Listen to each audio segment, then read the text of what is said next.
ನಮಸ್ತೆ ಎಲ್ಲರಿಗೂ. ಇವತ್ತು ನಾನು ಮಾಡಿದ್ದೀನಿ ರವೆ ಹಪ್ಪಳ. ರವೆ ಹಪ್ಪಳ ಮನೆ ಒಳಗೇ ಒಣಗಿಸ್ಬೋದು, ಫ್ಯಾನ್ ಕೆಳಗೇ ಒಣಗ್ತವೆ. ತುಂಬ ಕಡಕಾಗಿ ಬಿಸಿಲು ಬೇಕು ಅಂತ ಇಲ್ಲ, ನಾನು ಮನೆ ಒಳಗೆ ಒಣಗಿಸಿದ್ದೀನಿ.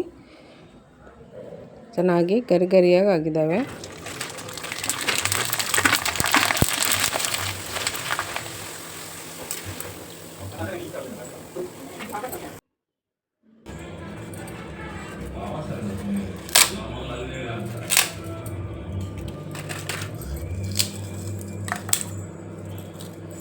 ರವೆ ಹಪ್ಪಳ ಮಾಡೋದಕ್ಕೆ ಮೊದಲಿಗೆ ನಾನು ಒಣಮೆಣಸಿನ್ಕಾಯಿನ ಪುಡಿ ಮಾಡ್ಕೊತಾ ಇದ್ದೀನಿ. ಖಾರಕ್ಕೆ ಎಷ್ಟು ಬೇಕೋ ಅಷ್ಟು ಒಣಮೆಣಸಿನ್ಕಾಯಿ ನೋಡಿ, ಈ ರೀತಿ ನಾನು ದಪ್ಪ ದಪ್ಪ ಪುಡಿ ಮಾಡ್ಕೊಂಡಿದ್ದೀನಿ. ನಿಮ್ಗೆ ಈ ರೀತಿ ಪುಡಿ ಮಾಡ್ಕೊಳ್ಳೋದು ಬೇಡ, ನೀವು ಖಾರದ ಪುಡಿನೇ ಹಾಕಿ ಮಾಡ್ತೀನಿ ಅಂದರೂ ಆ ಥರನೂ ಮಾಡ್ಬೋದು. ನೋಡಿ, ಈಗ ಪುಡಿ ಮಾಡಿರೋದನ್ನು ಒಂದು ಬಟ್ಲಿಗೆ ತೆಗೆದಿಟ್ಕೊಂಡು ನಾನು ರವೆ ತೊಗೊಂಡಿದ್ದೀನಿ. ನಾನು ಚಿರೋಟಿ ರವೆ ತೊಗೊಂಡಿದ್ದೀನಿ. ಯಾವುದಾದ್ರೂ ರವೆಯಲ್ಲಿ ಮಾಡ್ಬೋದು. ಚಿರೋಟಿ ರವೆ, ಬನ್ಸಿ ರವೆ ಅಥವಾ ಗೋಧಿ ರವೆ, ಯಾವ ರವೆಯಲ್ಲಿ ಬೇಕಿದ್ರೂ ಮಾಡ್ಬೋದು. ನಾನೊಂದು ಅರ್ಧ ಕೆ ಜಿ ರವೆ ತೊಗೊಂಡಿದ್ದೀನಿ. ಅರ್ಧ ಕೆ ಜಿ ರವೆಗೆ ರುಚಿಗೆ ತಕ್ಕಷ್ಟು ಉಪ್ಪು ಹಾಕಿ, ಮತ್ತು ಸ್ವಲ್ಪ ನಾನು ಗೋಧಿ ಹಿಟ್ಟು ಹಾಕ್ತಾಯಿದ್ದೀನಿ.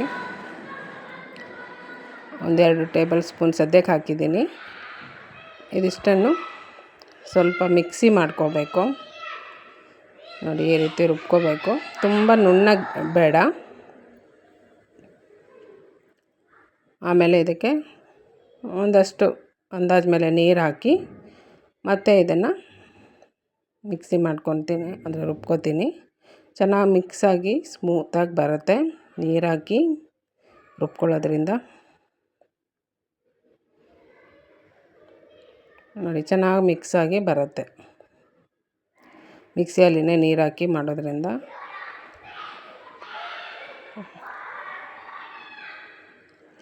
ಈಗ ಇದನ್ನು ನಾನು ಒಂದು ಪಾತ್ರೆಗೆ ಹಾಕೋತಾ ಇದ್ದೀನಿ.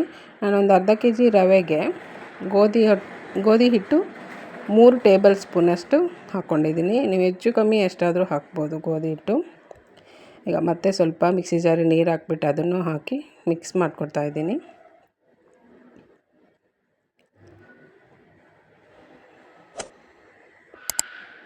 ನೋಡಿ, ಈ ಹದ ಇರಬೇಕು.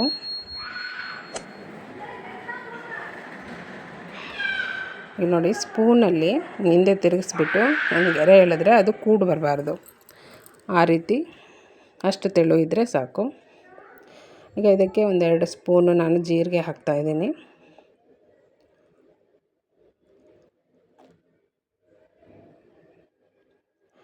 ಮತ್ತು ರುಬ್ಬಿರೋಂಥ ಖಾರದ ಪುಡಿ, ನೀವು ಮನೇಲೇ ಇರೋವಂಥ ಖಾರದ ಪುಡಿನೂ ಹಾಕ್ಬೋದು. ಈ ರೀತಿ ಹಾಕಿದ್ರೆ ಹಪ್ಪಳ ನೋಡೋದಕ್ಕೆ ಚೆನ್ನಾಗಿ ಕಾಣುತ್ತೆ ಅನ್ನೋದಕ್ಕೋಸ್ಕರ ಅಷ್ಟೇ ನಾನು ಮೆಣಸಿನ್ಕಾಯಿನ ದಪ್ಪ ದಪ್ಪ ರುಬ್ಬಿಬಿಟ್ಟು ಹಾಕಿದ್ದೀನಿ, ಪುಡಿ ಮಾಡಿ ಹಾಕಿದ್ದೀನಿ. ಖಾರದ ಪುಡಿನೂ ಹಾಕ್ಬೋದು. ಇದಕ್ಕೆ ಚಿಕ್ಕದಾಗಿ ಹೆಚ್ಚಿರೋ ಕೊತ್ತಂಬರಿ ಸೊಪ್ಪು ಹಾಕ್ಬೋದು, ಕರಿಬೇವಿನ ಸೊಪ್ಪು ಕೂಡ ಹಾಕ್ಬೋದು. ನೋಡಿ, ಈಗ ಸರಿಯಾಗಿ ಮಿಕ್ಸ್ ಮಾಡಿ ಈ ಟೈಮಲ್ಲಿ ಸ್ವಲ್ಪ ರುಚಿ ನೋಡಿ ಉಪ್ಪು ಸರಿ ಇದೆಯಾ ಅಂತ. ನನಗೆ ಸ್ವಲ್ಪ ಉಪ್ಪು ಕಮ್ಮಿ ಇತ್ತು, ಹಂಗಾಗಿ ಮತ್ತೆ ನಾನು ಉಪ್ಪು ಹಾಕಿದ್ದೀನಿ. ಹಾಕಿ ಮಿಕ್ಸ್ ಮಾಡ್ಕೊತೀನಿ. ಉಪ್ಪು ಈ ಟೈಮಲ್ಲಿ ಸ್ವಲ್ಪ ಉಪ್ಪು ಕಮ್ಮಿನೇ ಇರಬೇಕು. ಹಪ್ಪಳ ಒಣಗಿದ್ಮೇಲೆ ಕರೆಕ್ಟಾಗಿ ಆಗುತ್ತೆ. ಈಗಲೇ ಉಪ್ಪು ಕರೆಕ್ಟಾಗಿತ್ತು ಅಥವಾ ಸ್ವಲ್ಪ ಜಾಸ್ತಿ ಇತ್ತಂದರೆ ಒಣಗಿದ್ಮೇಲೆ ಇನ್ನೂ ಜಾಸ್ತಿ ಆಗುತ್ತೆ ಉಪ್ಪು. ಹಾಗಾಗಿ ನೋಡಿಕೊಂಡು ಉಪ್ಪು ಹಾಕಬೇಕು. ನೋಡಿ, ನಾನೀಗ ತಟ್ಟೆ ಇಡ್ಲಿ ಮಾಡೋದು ಸ್ಟ್ಯಾಂಡ್ ಇರುತ್ತಲ್ಲ, ಅದು ನಾನು ತೊಗೊಂಡಿದ್ದೀನಿ. ಪ್ಲೇಟಿಗೆ ಎಣ್ಣೆ ಏನು ಹಚ್ಚೋದು ಬೇಡ. ಪ್ಲೇಟಿಗೆ ಎಣ್ಣೆ ಏನು ಹಚ್ಚೋದು ಬೇಡ, ಹಾಗೇ ಸುಲಭವಾಗಿ ತೆಗಿಬೋದು. ಅದು ಹೆಂಗೆ ತೆಗಿಬೋದು ಅಂತ ನಾನು ಆಮೇಲೆ ತೋರಿಸ್ತೀನಿ. ಪ್ಲೇಟಿಗೆ ಎಣ್ಣೆ ಹಚ್ಚಿ ಹಪ್ಪಳ ಮಾಡೋದ್ರಿಂದ ಏನಾಗುತ್ತೆ ಅಂದರೆ, ಇದು ವರ್ಷದ ತನಕ ಇಡ್ಬೋದು.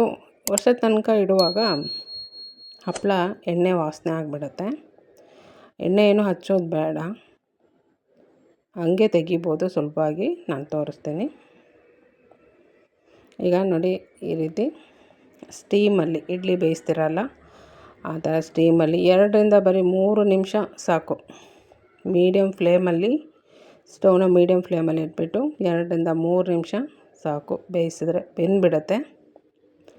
ತುಂಬ ಹೊತ್ತೇನು ಬೇಯಿಸೋದು ಬೇಡ. ಸ್ವಲ್ಪ ಆದಷ್ಟು ತೆಳುವಾಗಿ ಹಾಕ್ಕೊಂಡ್ರೆ ಹಪ್ಪಳ ತುಂಬ ಚೆನ್ನಾಗಾಗುತ್ತೆ. ಈಗ ನೋಡಿ ಒಂದು ಪಾತ್ರೆಯಲ್ಲಿ ನಾನು ನೀರು ತೊಗೊಂಡಿದ್ದೀನಿ. ಬೆಂದಾದಮೇಲೆ ತೆಗೆದ್ಬಿಟ್ಟು ಹಪ್ಪಳದ ಪ್ಲೇಟನ್ನು ಪೂರ್ತಿಯಾಗಿ ನೀರಲ್ಲಿ ಅಜ್ಜಿ ತೆಗೆದ್ಬಿಟ್ಟು ನೋಡಿ ಎಷ್ಟು ಸುಲಭವಾಗಿ ಬರುತ್ತೆ. ನೋಡಿ ಎಷ್ಟು ಚೆನ್ನಾಗಾಗಿದೆ. ಹಪ್ಪಳಕ್ಕೆ ಎಣ್ಣೆ ಹಚ್ಚಿ ಮಾಡೋದ್ರಿಂದ ಬೇಗ ಹಪ್ಪಳ ಎಣ್ಣೆ ವಾಸನೆ ಆಗಿಬಿಡತ್ತೆ. ತುಂಬ ದಿನ ಇಡೋದ್ರಿಂದ ಎಣ್ಣೆ ಹಚ್ಚದೇ ಇರೋದು ಒಳ್ಳೆಯದು. ನೋಡಿ ಈ ರೀತಿ ನೀರಲ್ಲಿ ಮುಳುಗಿಸ್ಬಿಟ್ಟು ತೆಗೆದು ಸ್ಪೂನಿಂದ ಈ ರೀತಿ ತೆಗೆದ್ರೆ ಸುಲಭವಾಗಿ ಬರುತ್ತೆ ಹಪ್ಪಳ. ಮತ್ತು ಇದು ಒಣಗೋಕ್ಕೆ ನಾನು ಮನೆ ಒಳಗೇ ಒಣಗಿಸ್ದೆ. ಒಂದು ದಿನ ಮನೆ ಒಳಗೆ ಫ್ಯಾನ್ ಕೆಳಗೇ ಒಣಗಿಸಿ ಮತ್ತು ನೆಕ್ಸ್ಟ್ ಡೇ ಬಾಲ್ಕನಿಲಿ ನನಗೆ ಸ್ವಲ್ಪ ಬಿಸಿಲು ಬರುತ್ತೆ ಅಷ್ಟೇ, ತುಂಬ ಏನು ಬಿಸಿಲು ಬರೋಲ್ಲ. 1-2 ಗಂಟೆ ಬಿಸಿಲು ಬರುತ್ತೆ ನನಗೆ ಬಾಲ್ಕನಿಯಲ್ಲಿ, ಅಷ್ಟರಲ್ಲೇ ಒಣಗಿಸಿದ್ದೀನಿ. ತುಂಬ ಚೆನ್ನಾಗಿ ಒಣಗಿದ್ದಾವೆ ನೋಡಿ. 1-2 ಗಂಟೆ ಒಣಗಿಸಿ ಆದಮೇಲೆ ಈ ರೀತಿ ಮೇಲ್ಗಡೆಯಿಂದ ಒಣಗಿ ಬಟ್ಲು ಥರ ಆಗೋಕ್ಕೆ ಶುರು ಆಗುತ್ತೆ. ಆವಾಗ ಈ ರೀತಿ ತಿರುಗಿಸಿ 2 ಕಡೆ ಒಣಗೋದಕ್ಕೆ ಬಿಡಬೇಕು. ಈ ಹಪ್ಪಳ ಒಣಸೋದಕ್ಕೆ ತುಂಬ ಬಿಸಿಲೇ ಏನು ಬೇಡ. ನಾನು ಮನೆ ಒಳಗೇ ಒಣಸಿದ್ದೀನಿ. ಫ್ಯಾನ್ ಕೆಳಗೆ ಒಂದಿನ ಒಣಗಿಸಿ ಮತ್ತು ನೆಕ್ಸ್ಟ್ ಡೇ 1-2 ಗಂಟೆ ಬಾಲ್ಕನಿಯಲ್ಲೇ ನಾನು ಒಣಗಿಸಿದ್ದೀನಿ. ಬಿಸಿಲಲ್ಲಿ ಸ್ವಲ್ಪ ಬಿಸಿಲು ತೋರಿಸಿದ್ರೆ ಒಳ್ಳೆಯದು. ನೋಡಿ ಈಗ ಖಡಕ್ಕಾಗಿ ಒಣಗಿದ್ದಾವೆ. ಇದು ವರ್ಷದ ತನಕನೂ ಇಟ್ಟು ಯೂಸ್ ಮಾಡ್ಬೋದು, ತುಂಬ ಚೆನ್ನಾಗಿರ್ತವೆ.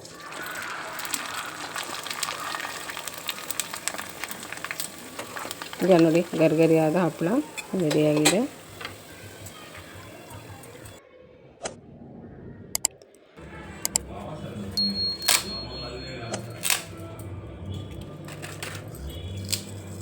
ನನ್ನ ವಿಡಿಯೋ ಇಷ್ಟ ಆದರೆ ಲೈಕ್ ಮಾಡಿ, ಶೇರ್ ಮಾಡಿ, ಸಬ್ಸ್ಕ್ರೈಬ್ ಮಾಡಿ. Thank you.